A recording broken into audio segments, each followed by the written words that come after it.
इस पर सफर सबसे पहले आपको दिखाते हैं ऐसी तस्वीरें जिनका जिक्र सरे रहा है। ये तस्वीरें सुर्खियों में भी है और सोशल मीडिया पर भी है। इनसे आपका बाखबर होना बेहद जरूरी है क्योंकि चौराहे पर इन्हीं की चर्चा है। चर्चा देवर भाभी होली की भी है।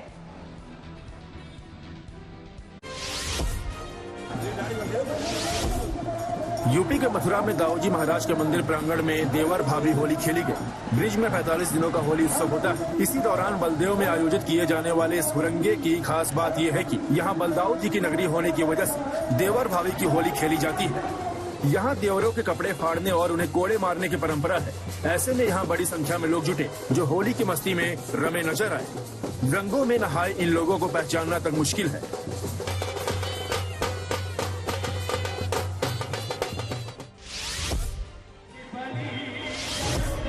मध्य प्रदेश के छतरपुर में बागेश्वर धाम के प्रमुख आचार्य धीरेन्द्र शास्त्री का होली खेलने का वीडियो वायरल हो गया। इसमें वो नगाड़ा बजाते भी दिखाई दिए। इस मौके पर उन्होंने हजारों लोगों के साथ गुलाल और फूलों की होली खेली। वहीं धीरेन्द्र शास्त्री ने होली के गीत और भजन भी गाए। होली के इस कार्यक्रम में प्रदेश के वन और पर्यावरण राज्य मंत्री दिलीप अहिरवार समेत कई नेता भी मौजूद रहे।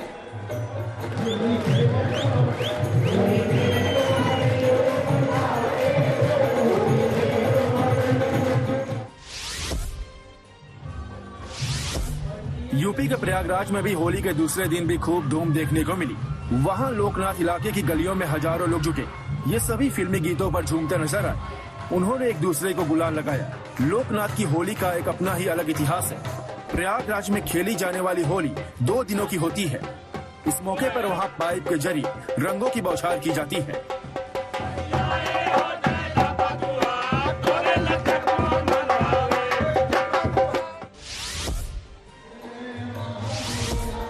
राजस्थान के बूंदी में पुलिस जवानों और अधिकारियों ने होली खेली। इस मौके पर कलेक्टर और एसपी भी डीजे की धुन पर अपने आप को थिरकने से रोक नहीं पाए। होली के दिन पुलिसकर्मी अपनी ड्यूटी पर मुस्तैद रहते हैं। ऐसे में शांतिपूर्ण तरीके से होली बीतने के बाद अगले दिन ये होली मिलन समारोह आयोजित किया गया।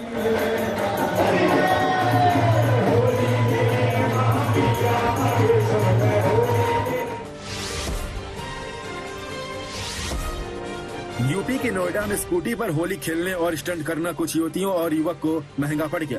ट्रैफिक पुलिस ने इनकी स्कूटी का 33,000 रुपए का चालान काट दिया। दरअसल होली के कुछ वीडियो वायरल हो रहे थे जिसमें एक स्कूटी पर सवार 2 युवती एक दूसरे को रंग लगाती नजर आई। साथ ही एक युवक स्कूटी चलाता दिखा। हालांकि तीनों में से किसी ने भी हेलमेट नहीं पहन रखा है। वहीं एक और वीडियो में स्कूटी युवक चला रहा है जबकि एक युवती स्कूटी पर खड़ी है जो आगे जाकर गिर जाती है जिस वजह से उसे चोट भी लगी। अब ये वीडियो सामने आने पर इसका भारी भरकम चालान कर दिया गया। इतना ही नहीं, पुलिस ने अश्लीलता फैलाने के आरोप में केस भी दर्ज किया है। साथ ही इनकी पहचान कर सख्त कार्रवाई की बात कही गई है।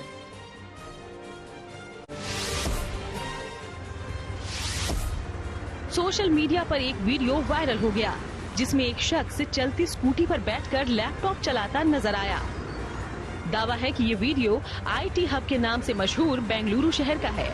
इस वीडियो को लेकर कई तरह की प्रतिक्रियाएं सामने आ रही हैं। कोई कह रहा है ये शख्स दफ्तर की मीटिंग अटेंड कर रहा है, तो किसी ने इस शख्स को सलाह दी कि वो अपनी जान जोखिम में न डाले। जिंदगी का सफर सुहाना हो, इसके लिए सावधान रहना जरूरी है। रोजमर्रा के आपाधापी में कुछ देर बैठकर सोचना समझना भी जरूरी है कि आपके आसपास क्या हो रहा है और जो कुछ हो रहा है उससे हमारी जिंदगी, हमारा परिवार कैसे प्रभावित हो सकता है। इसलिए हॉर्न बजाकर बाखबर करने वाली खबर जरूरी होती है। और आज की ये खबर हमारी नींद से जुड़ी हुई। कहते हैं कि जिस दिन अच्छी नींद ना मिले तो पूरा दिन थकाऊ बन जाता है, लेकिन ये सिलसिला अगर लगातार चलता रहे तो हार्ट स्ट्रोक जैसे जानलेवा खतरे की तरफ ले जा सकता है। मेडिकल न्यूज टुडे में पब्लिश हुई एक स्टडी के मुताबिक ये इंसान की नींद का पैटर्न तय करता है कि उसकी सेहत कैसी रहेगी। स्टडी के मुताबिक नींद का सीधा असर सेहत पर भी पड़ता है। अगर नींद में खलल है तो इसे पहचानने के लिए 10/7 का फॉर्मूला भी बताया गया है। नींद की क्वालिटी को लेकर खुद भी अलर्ट रहें और दूसरों के लिए भी सावधानी वाला हॉर्न बजाएं।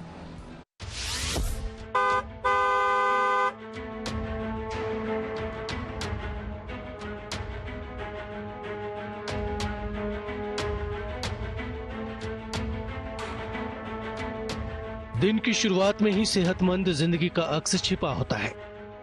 अगर रात में बेफिक्र और गहरी नींद का साथ मिला हो तो सुबह का उगता सूरज उम्मीदों के साथ खुशमिजाजी की सौगात लेकर आता है। लेकिन अगर रात में नींद ही पूरी ना हुई हो तो सुबह की ताजगी चेहरे से गायब हो जाती है। मन में चिड़चिड़ापन घर कर लेता है, हर वक्त सुस्ती महसूस होती है, किसी काम में मन नहीं लगता। और अगर यही पैटर्न लंबे वक्त तक चलता रहे तो धीरे धीरे पूरे शरीर को इसकी कीमत चुकानी पड़ती है।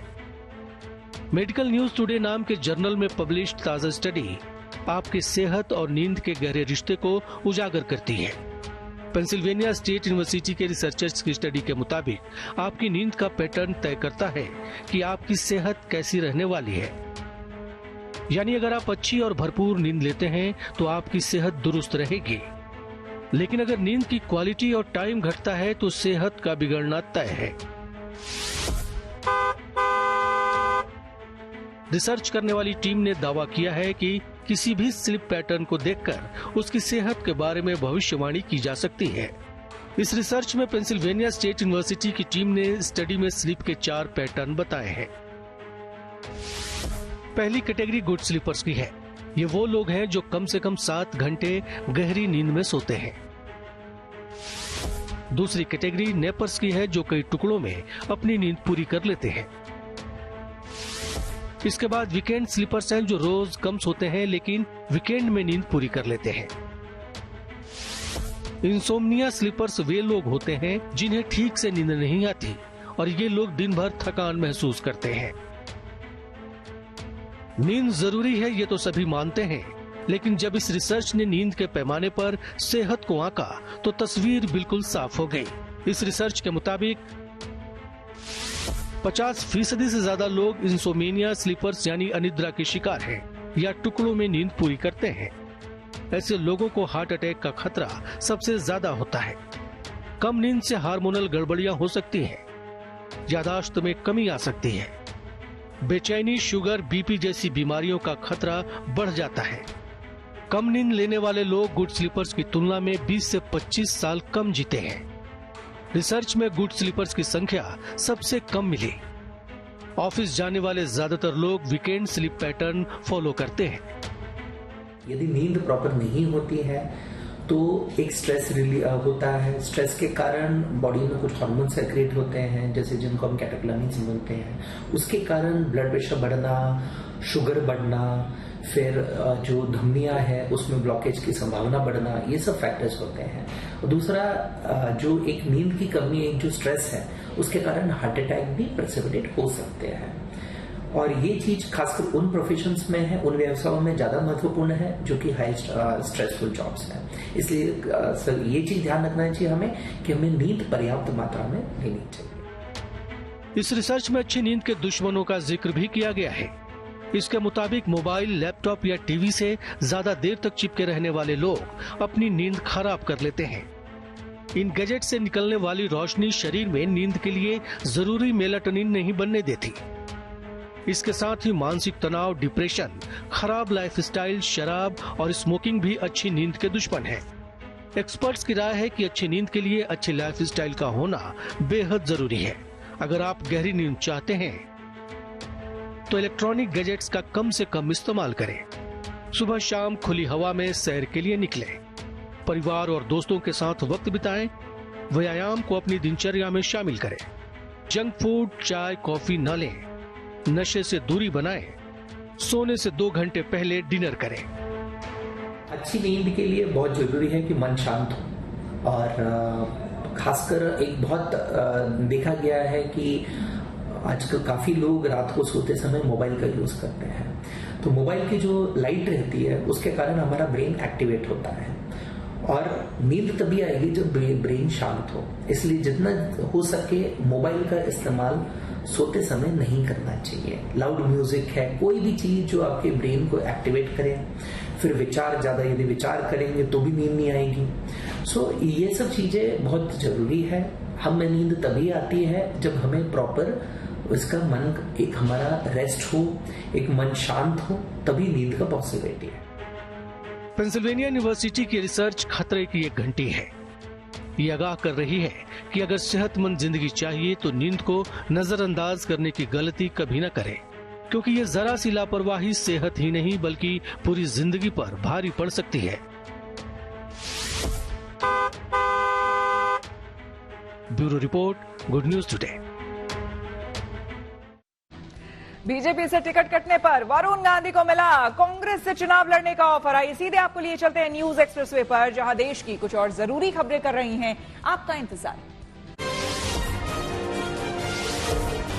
हिमाचल प्रदेश के मंडी से बीजेपी उम्मीदवार कंगना रनौत के खिलाफ विवादास्पद पोस्ट का मामला चुनाव आयोग पहुंच गया। केंद्रीय मंत्री अश्विनी वैष्णव समेत बीजेपी का एक प्रतिनिधिमंडल दिल्ली में चुनाव आयोग के दफ्तर पहुंचा, जहां कांग्रेस नेता सुप्रिया श्रीनेत की शिकायत की गई।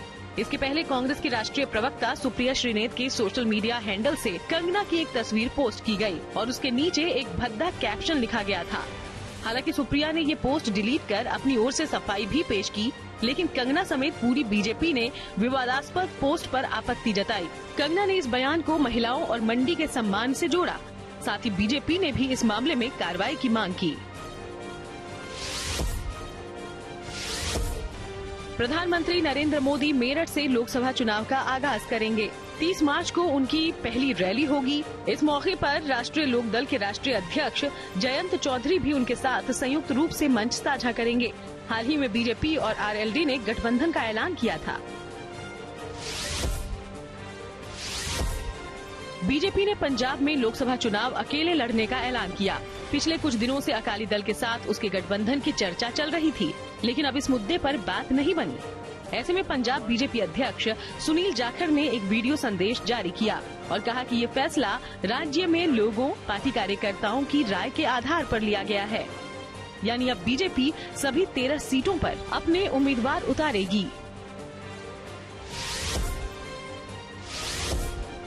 उत्तराखंड की पौड़ी गढ़वाल लोकसभा सीट से बीजेपी प्रत्याशी अनिल बलूनी ने कलेक्ट्रेट दफ्तर में अपना नामांकन पत्र दाखिल किया। वहीं इस मौके पर उन्होंने एक नामांकन रैली भी निकाली। इस दौरान उनके साथ केंद्रीय मंत्री स्मृति ईरानी समेत दूसरे नेता भी मौजूद रहे।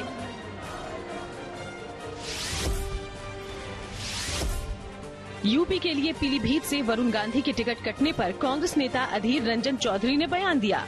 उन्होंने वरुण को कांग्रेस में शामिल होने का ऑफर दिया। अधीर रंजन के मुताबिक वरुण का टिकट गांधी परिवार से जुड़े होने की वजह से बीजेपी से कटा। हिमाचल प्रदेश में होने वाले विधानसभा उपचुनाव के लिए बीजेपी ने 6 उम्मीदवारों की लिस्ट जारी कर दी। इस सूची में सुधीर शर्मा और राजेंद्र राणा समेत उन सभी 6 पूर्व कांग्रेस विधायकों के नाम शामिल हैं, जिन्होंने हाल ही में बीजेपी ज्वाइन की। इन नेताओं ने राज्यसभा चुनाव में क्रॉस वोटिंग की थी।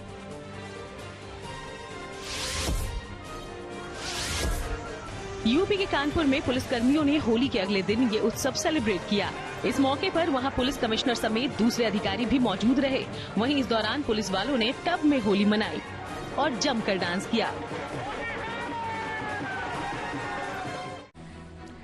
चलिए खबरों के एक्सप्रेसवे से आगे रुक करते हैं सियासी ढाबे का, जहां आज की सबसे दिलचस्प खबर मौजूद है। दिल्ली के सीएम अरविंद केजरीवाल की गिरफ्तारी के बाद देश की राजधानी में बीजेपी और आम आदमी पार्टी के बीच राजनीतिक अखाड़ा ये बन चुकी है।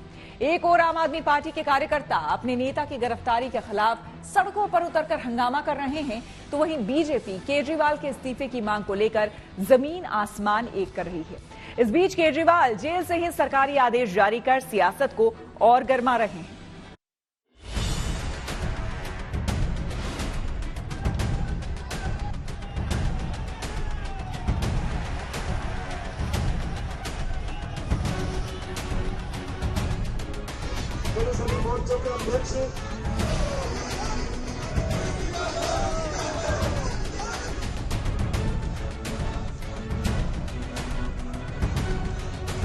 दिल्ली का राजनीतिक तापमान ऑल टाइम हाई है और इसके केंद्र में है दिल्ली के सीएम अरविंद केजरीवाल।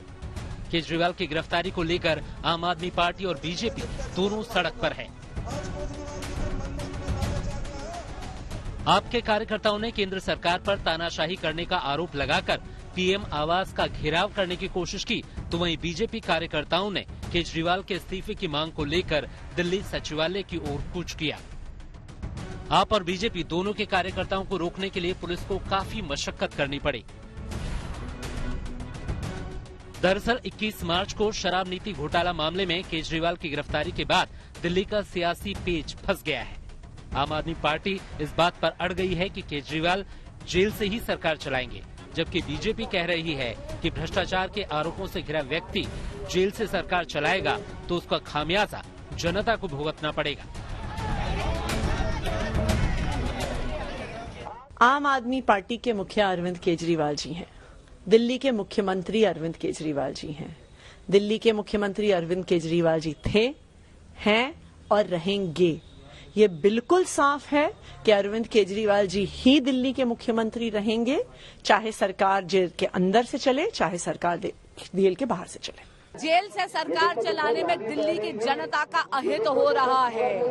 और मैं पूछना चाहती हूँ माननीय मुख्यमंत्री अरविंद केजरीवाल जी से, आप तो नसीहत देते थे देश के सभी राजनेताओं को, आपकी आत्मा क्यों सो रही है? आपको नैतिकता पर इस्तीफा दे देना चाहिए। कहने की जरूरत नहीं है कि जेल से सरकार चलाने के मुद्दे पर बीजेपी और आम आदमी पार्टी ने म्यान से तलवारें निकाल ली हैं। उधर 21 मार्च से ईडी की रिमांड पर चल रहे केजरीवाल ने 5 दिन के भीतर दूसरी बार युद्ध का नगाड़ा बजाते हुए एक और सरकारी आदेश जारी कर दिया। इस बार उन्होंने स्वास्थ्य मंत्री सौरभ भारद्वाज को निर्देश दिया है कि वो ध्यान रखें कि मोहल्ला क्लिनिक में गरीबों के लिए दवाओं की कमी न हो। हालांकि सौरभ भारद्वाज ने आतिशी की तरह केजरीवाल के आदेश की कोई कॉपी नहीं लहराई। उधर बीजेपी इसे केजरीवाल की नौटंकी बता रही है। एक विषय उनके दिल के हमेशा बड़ा करीब रहा, दिल्ली की स्वास्थ्य व्यवस्थाएं, कि दिल्ली के अस्पतालों में समय पे इलाज मिले, गरीब को भी मिले, मिडिल क्लास को भी मिले, मुफ्त इलाज मिले, मुफ्त दवा मिले, मुफ्त टेस्ट मिले। ये वही मोहल्ला क्लिनिक से जहां पर माननीय मुख्यमंत्री अरविंद केजरीवाल जी के राज में घटिया दवाइयां बढ़ती थी, नकली दवाइयां बढ़ती थी, फर्जी पैथोलॉजिकल टेस्ट होते थे। और आपको याद होगा, डॉक्टर्स पेशेंट को नहीं देखते थे, एडमिनिस्ट्रेटिव स्टाफ देखता था। आज ये बनावटी सहानुभूति के लिए प्रेस कॉन्फ्रेंस करी जा रही है। इससे पहले 24 मार्च को दिल्ली सरकार के मंत्री आतिशी ने जब केजरीवाल का आदेश मीडिया के सामने लहराया था तो दिल्ली समेत पूरे देश में हलचल मच गई थी। खुद ईडी ने इसकी जांच शुरू कर दी कि उसकी हिरासत से केजरीवाल ने कैसे ये सरकारी आदेश जारी कर दिया। उधर बीजेपी ने उपराज्यपाल को चिट्ठी लिखकर इस मामले में तुरंत कानूनी कार्रवाई की मांग की है। मैंने एलजी साहब से रिटर्न में कंप्लेंट दी है, इसके ऊपर तुरंत कार्रवाई की जाए। परसों जो चिट्ठी दिखाई थी वो चिट्ठी फोर्ज है, फैब्रिकेटेड है, क्रिमिनल कॉन्स्पिरेसी है, उसके ऊपर मुकदमा दर्ज किया जाए, आतिशी जी के ऊपर कार्रवाई की जाए। आतिशी जी को ऐसी चिट्ठी इलीगल मुख्यमंत्री के दफ्तर को इस्तेमाल करके प्रोड्यूस करने में बर्खास्त किया जाए। कहने की जरूरत नहीं कि लोकसभा चुनाव का बिगुल बजने के बाद दिल्ली में बीजेपी और आप के बीच सियासी घमासान 7वें आसमान पर है। आम आदमी पार्टी अब इस लड़ाई को उसी रामलीला मैदान से लड़ने की तैयारी में जुटी है, जहां अन्ना हजारे के साथ बैठकर अरविंद केजरीवाल ने साल 2011 में अपनी सियासी जमीन तैयार की थी। न्यूज पर आगे है धन बाजार, जहां शेयर बाजार से लेकर कारोबार तक की सभी अहम खबरें होती हैं। इसका सीधा रिश्ता आपकी आमदनी आपकी जेब से होता है। तो तेज रफ्तार खबरों के बीच ये जरूरी खबरें छूट ना जाए, इसलिए सीधे आपको लिए चलते हैं धन बाजार। हफ्ते के पहले कारोबारी दिन शेयर बाजार में गिरावट देखने को मिली। सेंसेक्स 362 अंक गिरकर 72,470 पर बंद हुआ, जबकि निफ्टी 92 अंक नीचे 22,005 पर खिसक गया। इस दौरान बैंक और आईटी समेत कई सेक्टरों के शेयरों में गिरावट रही।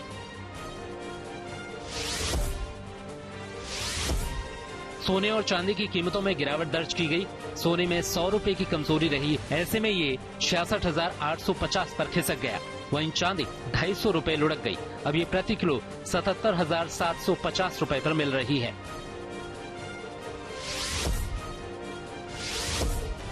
बोइंग के सीईओ डेव कैलहोन इस साल के आखिर में अपना पद छोड़ देंगे। बोइंग विमान बनाने वाली अमेरिका की दिग्गज कंपनी है, लेकिन पिछले कुछ समय से इसके विमानों में हादसों के मामले सामने आए हैं। लिहाजा कंपनी ने कैलहोन समेत पूरे टॉप मैनेजमेंट को बाहर का रास्ता दिखा दिया है। और अब रुक करते हैं प्रगति मार्ग का, जहां ऐसी खबरें हैं जो कि देश की तरक्की, प्रगति और लोगों की काबिलियत दिखाती है। प्रगति मार्ग में आज की खबर देश के बिलियनियर यानी कि अरबपतियों से जुड़ी हुई है। अरबपतियों के मामले में भारत ने पहली बार चीन को पीछे छोड़ दिया है। आपको बता दें कि हुरून रिसर्च की 2024 ग्लोबल रिच लिस्ट में देश की आर्थिक राजधानी मुंबई एशिया के अरबपतियों की राजधानी बन गई है। मुंबई ने पहली बार चीन की राजधानी बीजिंग को पीछे छोड़कर यह तमगा हासिल कर लिया है। आपको बता दें, रिपोर्ट के मुताबिक 603 वर्ग किलोमीटर के एरिया वाले मुंबई शहर में अब 92 अरबपति रहते हैं, जबकि बीजिंग के 16,000 वर्ग किलोमीटर में 91 अरबपति हैं। ग्लोबल रिच लिस्ट के मुताबिक पिछले एक साल में मुंबई में 26 नए लोग अरबपति बने हैं, जबकि बीजिंग में इस दौरान 18 लोग लिस्ट से बाहर हो गए हैं। चीन में फिलहाल 814 बिलियनियर रहते हैं, जबकि भारत में अरबपतियों की संख्या 271 पहुंच गई है। यही नहीं, मुंबई अब इस ग्लोबल रिच लिस्ट में तीसरे नंबर पर पहुंच गया है। लिस्ट में पहले नंबर पर न्यूयॉर्क है, जहां 119 बिलियनियर रहते हैं, जबकि 97 अरबपतियों के साथ लंदन दूसरे नंबर पर है। बिलियनियर उन लोगों को कहा जाता है जिनके पास $1 बिलियन यानी कि करीब 8,333 करोड़ रुपए से ज्यादा की संपत्ति होती है। रिपोर्ट के मुताबिक मुंबई में रहने वाले कुल 92 अरबपतियों की संपत्ति एक साल में 47% बढ़कर 37 लाख करोड़ से अधिक हो गई है। वहीं बीजिंग में बिलियनियर की कुल संपत्ति 28% कम होकर 22 लाख करोड़ रुपए रह गई है। फिलहाल भारत में अब 271 अरबपति हैं, जबकि दुनिया के 20 सबसे ज्यादा अमीरों की लिस्ट में केवल 2 भारतीय हैं। दुनिया के टॉप 20 अमीरों की लिस्ट में रिलायंस इंडस्ट्रीज के चेयरमैन मुकेश अंबानी 9.43 लाख करोड़ रुपए की संपत्ति के साथ 11वें नंबर पर हैं।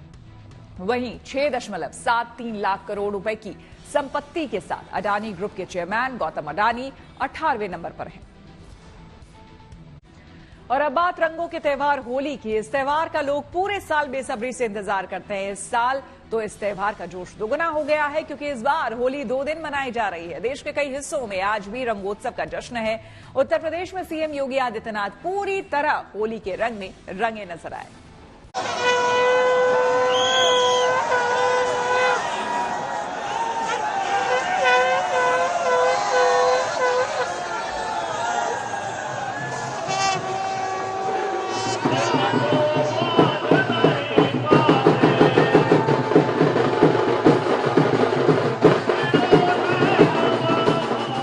जमकर उड़े अबीर गुलाल। गोरखपुर में जनता के साथ सीएम की होली। देश के तमाम हिस्सों में आज भी होली के रंग बिखर रहे हैं। उत्तर प्रदेश के गोरखपुर में सीएम योगी आदित्यनाथ होली के रंग में रंगे दिखे।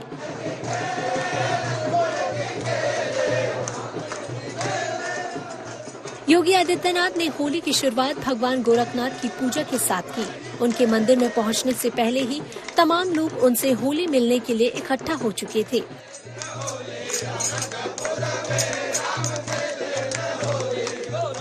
सीएम योगी मंदिर परिसर में ही लोगों के बीच बैठे और होली के गीतों का आनंद उठाया।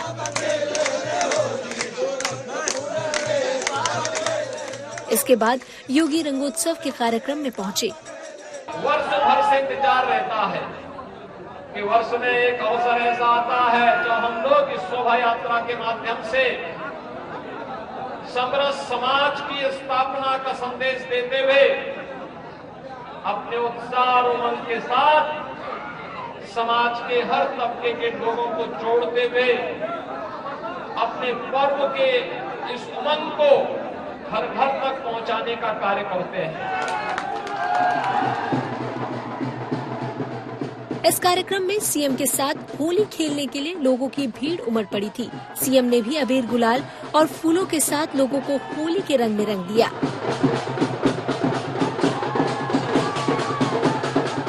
होली के मौके पर गोरखपुर में कई जगहों पर खास इंतजाम किए गए थे। भीड़ को संभालने और व्यवस्था बनाए रखने के लिए यहाँ पुलिस भी मौजूद थी। होली पर खुशहाली के रंग की धूम में लोग इस कदर डूबे थे कि हर तरफ रंगों की मस्ती ही छाई दिख रही थी। होली पर जैसी तस्वीरें मथुरा वृंदावन से आती हैं, कुछ वैसी ही तस्वीरें गोरखपुर में भी दिख रही थी। हर तरफ रंगों का उत्सव था। लोग एक दूसरे को होली की बधाई दे रहे थे और कामना कर रहे थे कि सभी की जिंदगी इस तरह रंगों से गुलजार रहे। Bureau report, good news today. IIT Madras से पढ़े पवन दावलूरी को माइक्रोसॉफ्ट में मिली बड़ी जिम्मेदारी। टेक्नोलॉजी से जुड़ी ऐसी ही कई और जरूरी खबरों को जानने समझने के लिए आइए आपको लिए चले डिजिटल गली। आईआईटी मद्रास से पढ़ाई कर चुके पवन दावलूरी को माइक्रोसॉफ्ट में अहम जिम्मा दिया गया।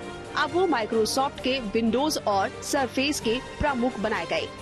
दावलूरी करीब 2 दशक से माइक्रोसॉफ्ट से ही जुड़े हुए हैं। पवन दावलूरी अब अमेरिकी कंपनियों के लीडरशिप के उस ग्रुप में शामिल हो गए हैं जहां सुंदर पिचाई और सत्य नडेला जैसे नाम शामिल है।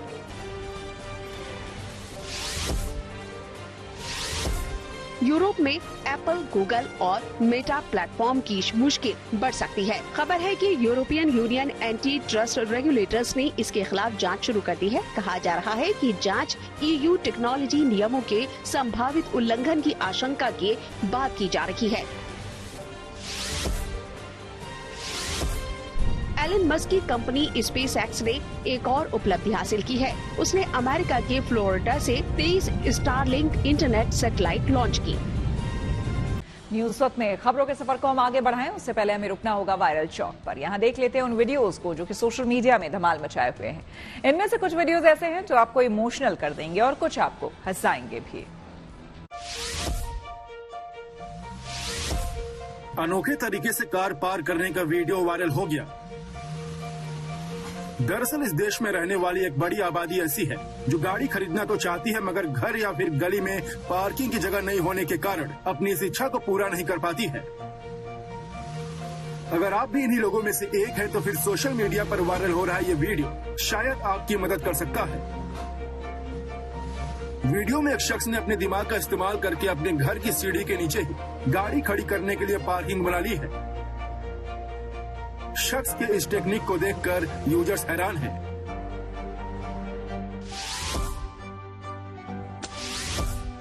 गेम दिलचस्प हो तो खेलने का मजा ही कुछ और होता है।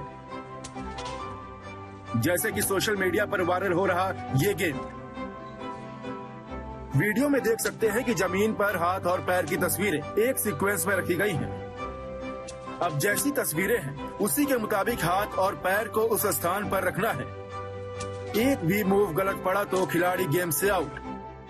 गेम शानदार तो है ही, इससे दिमागी कसरत भी होगी, इससे तुरंत निर्णय लेने की क्षमता भी बढ़ेगी।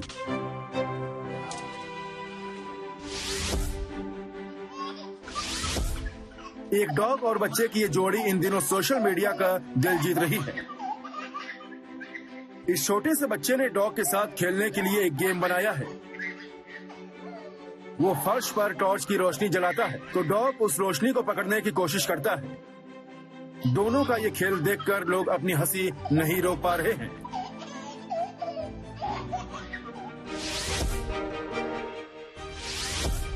समंदर की खूबसूरत दुनिया अनोखे जीवों से भरी है।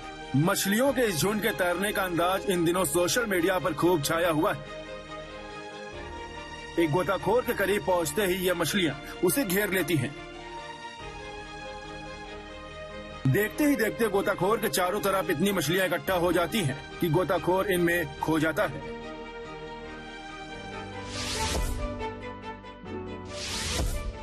सोशल मीडिया पर कुछ ऐसे वीडियो अक्सर वायरल होते रहते हैं जिसे देखकर चेहरे पर मुस्कान आ जाती है।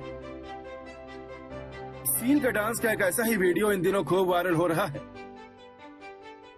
वीडियो में आप देख सकते हैं कि एक लड़की डांस कर रही है और ये सील उसके डांस स्टेप को फॉलो कर रही है। उसके डांस को कॉपी करने की कोशिश कर रही है और पूरी मस्ती में झूम रही है। न्यूज पथ के सफर में अब सोशल अड्डा का रुख करते हैं, जहां आज बात होगी यूपीएससी यानी कि यूनियन पब्लिक सर्विस कमीशन परीक्षा की। क्या यूपीएससी परीक्षा की तैयारी करना समय की बर्बादी है? ये सवाल इसलिए महत्वपूर्ण है क्योंकि हर साल लाखों युवा ब्यूरोक्रेट बनने के लिए यूपीएससी परीक्षा की बड़ी तैयारी करते हैं, लेकिन इस परीक्षा को देश के एक जाने माने अर्थशास्त्री ने समय की बर्बादी बताया है। ऐसा उन्होंने क्यों कहा, ये भी बताया है। अर्थशास्त्री संजीव सान्याल के मुताबिक युवाओं को केवल तभी यूपीएससी परीक्षा की तैयारी करनी चाहिए जब वे वास्तव में प्रशासनिक अधिकारी ही बनना चाहते हैं। प्रधानमंत्री के आर्थिक सलाहकार परिषद के सदस्य संजीव सान्याल का मानना है कि देश के लाखों युवा यूपीएससी परीक्षाओं की तैयारी में अपने कई साल बर्बाद कर देते हैं, जबकि केवल कुछ हजार ही इसमें कामयाब हो पाते हैं। संजीव सान्याल ने कहा कि अगर इन युवाओं का वही समय और ऊर्जा कुछ और करने में लगे तो इससे भारत को कहीं अधिक फायदा होगा। सान्याल के मुताबिक ऐसा करने से भारत में ओलंपिक गोल्ड मेडल जीतने वाले ज्यादा खिलाड़ी होंगे, अच्छी फिल्में बनेंगी, बेहतर डॉक्टर और वैज्ञानिक बनेंगे। संजीव सान्याल ने ये बातें एक पॉडकास्ट कार्यक्रम द नियॉन शो में भारतीयों की गरीबी की आकांक्षा टॉपिक पर बातचीत के दौरान कही। संजीव सान्याल ने कार्यक्रम में बताया कि भारतीय गरीब बने रहने की आकांक्षा का शिकार रहते हैं। उन्होंने बिहार और बंगाल का उदाहरण देते हुए कहा कि ऐसे माहौल में जहां दिखावा करने वाले बुद्धिजीवी और संघ नेता हमारे रोल मॉडल होते हैं या फिर इलाके के छोटे मोटे गुंडे राजनेता हैं, वहां एकमात्र रास्ता सिविल सर्वेंट बनना है। लेकिन सान्याल इसे भी आकांक्षा की गरीबी मानते हैं, यानी भारतीयों में कुछ बड़ा करने की चाह में कमी है।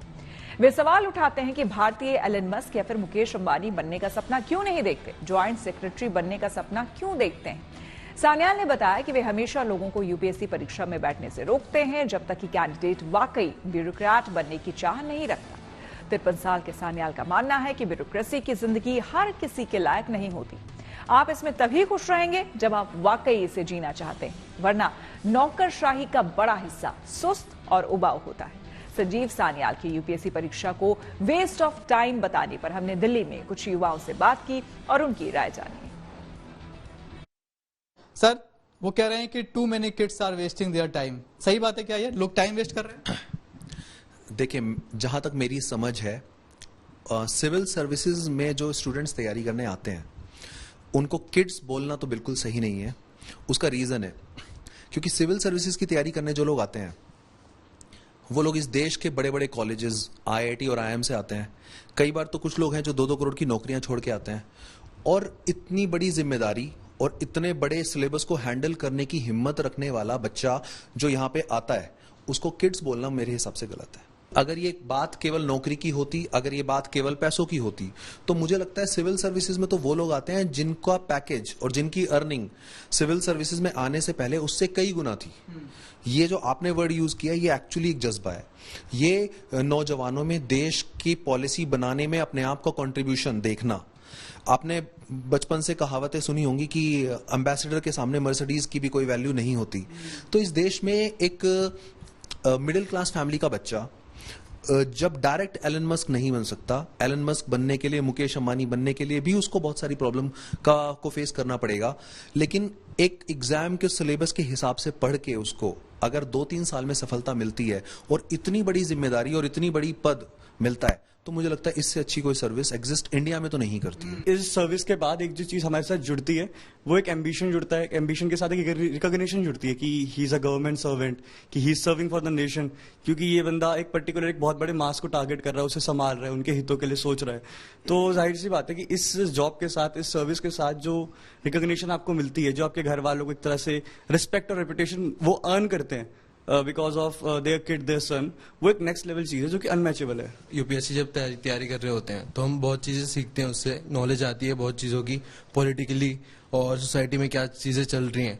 तो जब नॉलेज हमें पता होती है तो हम ज्यादा अच्छे से सुधार करने के लिए देख सकते हैं आगे के लिए ना। तो वेस्ट ऑफ टाइम तो बिल्कुल भी नहीं है ये। यूपी बिहार के बच्चे तो कुछ ना कुछ करके निकलेंगे, ये बात है, क्योंकि वहाँ का हर एस्पिरेंट अपनी स्टेट के लिए डेवलपमेंट ही सोचता है, क्योंकि कोई ऐसा नहीं होता वहाँ पे इतने पुअर से फैमिली से अनएम्प्लॉयमेंट है। अगर हम लोग उसके लिए नहीं सोचेंगे या फिर वहाँ की जो प्रॉब्लम्स है अगर हम लोग नहीं बनते हैं, उसे आगे तक नहीं बेच पाएंगे, तो वो स्टेट वैसा का वैसे ही रह जाएगा, अनडेवलप्ड। बिल्कुल भी उसमें कोई बदलाव नहीं हो पाएगा। अगर कोई बनता है हम उससे अपनी कंप्लेन करेंगे, वो आगे फर्दर अथॉरिटीज को भेजेंगे, तो शायद कोई डेवलपमेंट की होप हो। पावर चाहिए और देश को संभालना है, तो देश को संभालने वाला सपना इतना बड़ा है जो हमारे पूर्वज हमारे लिए छोड़ के गए हैं, तो छोटा उसको बोलना ही बहुत अपमानजनक बात है।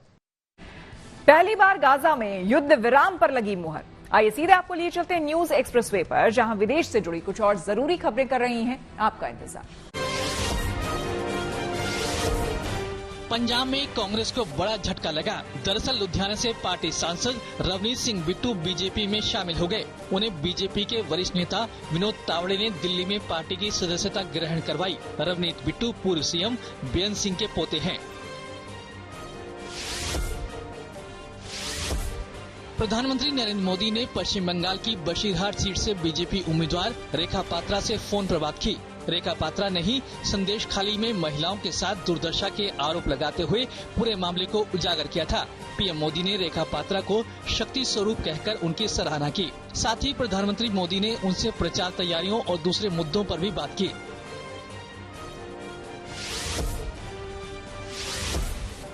दिल्ली पुलिस ने मंडोली इलाके से 20 रुपए के नकली सिक्के बनाने वाली फैक्ट्री का भंडाफोड़ किया। इस मामले में 2 आरोपियों को गिरफ्तार किया गया। पुलिस के मुताबिक ये दोनों आरोपी पिछले 3 साल में करीब 20 लाख रुपए के नकली सिक्के सप्लाई कर चुके हैं।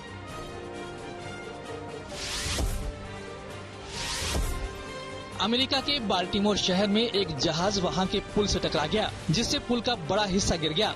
इस हादसे की वजह से वहां कई गाड़ियां पटापसको नदी में गिर गयीं। इसके बाद वहां रेस्क्यू ऑपरेशन चलाया गया। बताया गया कि कार्गो शिप बाल्टीमोर बंदरगाह से श्रीलंका के लिए रवाना हुआ था।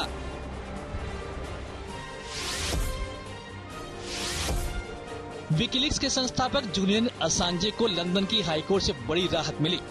ऐसे में फिलहाल असांजे का अमेरिका प्रत्यर्पण फिलहाल रुक गया है। इससे पहले असांजे के वकीलों ने उनके प्रत्यर्पण की मंजूरी को चुनौती देने की अनुमति मांगी थी, जिसके बाद अदालत ने कहा कि असांजे के पास कई आधार पर प्रत्यर्पण के खिलाफ अपील करने की संभावना है।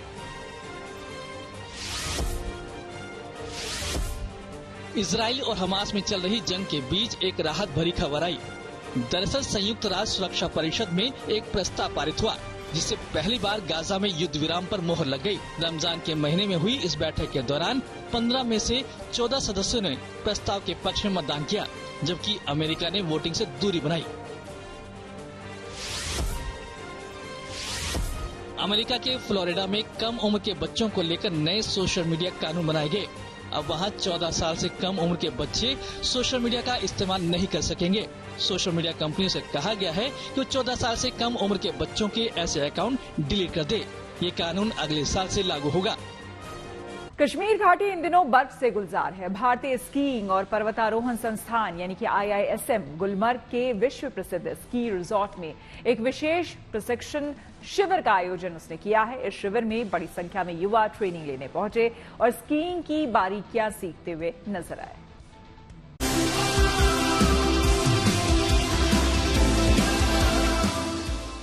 बर्फ पर स्कीइंग का रोमांच, हिम पर खिलाड़ियों में जबरदस्त जोश।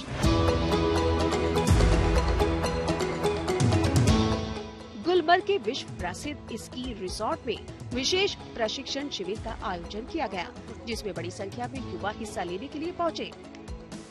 बर्फ के बीच युवाओं को नए स्किल और नए हुनर को सीखने का मौका मिला। युवाओं ने पूरे जोश के साथ स्कीइंग की नई तकनीक भी सीखी। काफ़ी अच्छा मेरा पहला एक्सपीरियंस है। मैं बेसिक कोर्स में हूँ IISM में और मुझे बहुत ज़्यादा अच्छा लग रहा है। ये मेरी बकेट लिस्ट में था कि मैं स्कीइंग कभी करूँ। कश्मीर में रह के मेरे को ये अपॉर्चुनिटी मिली ही नहीं। अब मुझे लगता है कि यंगस्टर्स को करना चाहिए स्टार्ट। ये बहुत अच्छा एक्सपीरियंस है। शुरू में मुझे जब तक ट्राई नहीं करा था बहुत डर लग रहा था। I was very scared, but after coming to Gulmarg and with the view, इतने अच्छे व्यू के साथ, इतनी अच्छी गाइडेंस के साथ, नाउ अच्छी ट्रिक्स सीखने के बाद I am feeling like this is the best. अभी मजा आ रहा है स्कीइंग करने में। जैसे कि आपको पता है स्लोप जो है पूरी दुनिया को अट्रैक्ट करते हैं। अभी खेलो इंडिया भी है। बहुत ही मतलब अच्छा एक्सपीरियंस है यहाँ पे आना। इस स्कीइंग ट्रेनिंग कैंप का आयोजन भारतीय स्कीइंग और पर्वतारोहण संस्थान यानी IISM ने किया है, जिसमें बड़ी संख्या में युवा ट्रेनिंग लेने पहुंचे और स्कीइंग की बारीकियां सीखते नजर आए। IISM दिसंबर से मार्च महीने के दौरान 6 कोर्स कराता है। हर एक कोर्स 14 दिन का होता है और 3 श्रेणियों में ट्रेनिंग दी जाती है। हमारे 6 कोर्सेज सीजन में चलते हैं, दिसंबर से लेकर मार्च तक, और इसमें 3 कैटेगरीज इंटरमीडिएट, एडवांस और बेसिक कोर्स को ट्रेनिंग दी जाती है, जिसमें 90 स्टूडेंट कम से कम इंटरमीडिएट एडवांस में हिस्सा लेते हैं। और ये कोर्स 14 दिन का होता है, जिसमें हम इनको 5 से 6 technique, snow plough turns, slice slip, uphill swing, basic swing सिखाते हैं। ऐसे प्रशिक्षण शिविर से न सिर्फ सैलानी घाटी की ओर आकर्षित होते हैं, बल्कि प्रदेश के पर्यटन को भी इससे बढ़ावा मिलता है। खासकर बच्चे इस खेल को ज्यादा पसंद करते हैं और उन्हें इसके प्रति जागरूक करना भी जरूरी है। Bureau report, good news today.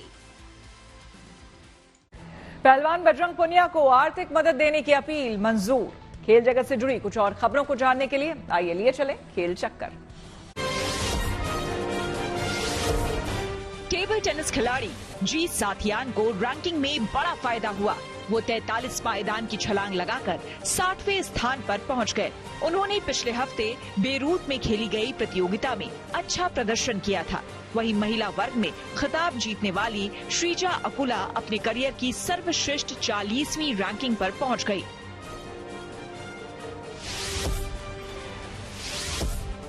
इस साल के आखिर में होने वाली बॉर्डर गावस्कर ट्रॉफी का शेड्यूल जारी कर दिया गया। भारत और ऑस्ट्रेलिया के बीच 5 टेस्ट मैचों की ये सीरीज 22 नवंबर को पर्थ में शुरू होगी, जबकि आखिरी टेस्ट मैच अगले साल 2025 में 3 जनवरी से खेला जाएगा।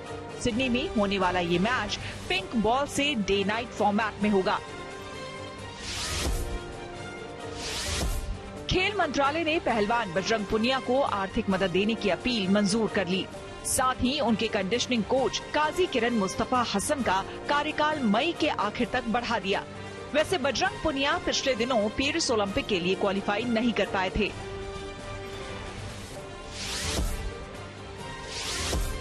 टेनिस खिलाड़ी रोहन बोपन्ना और उनके ऑस्ट्रेलियाई जोड़ीदार मैथ्यू एब्टन ने मायामी ओपन के डबल्स के क्वार्टर फाइनल में एंट्री कर ली।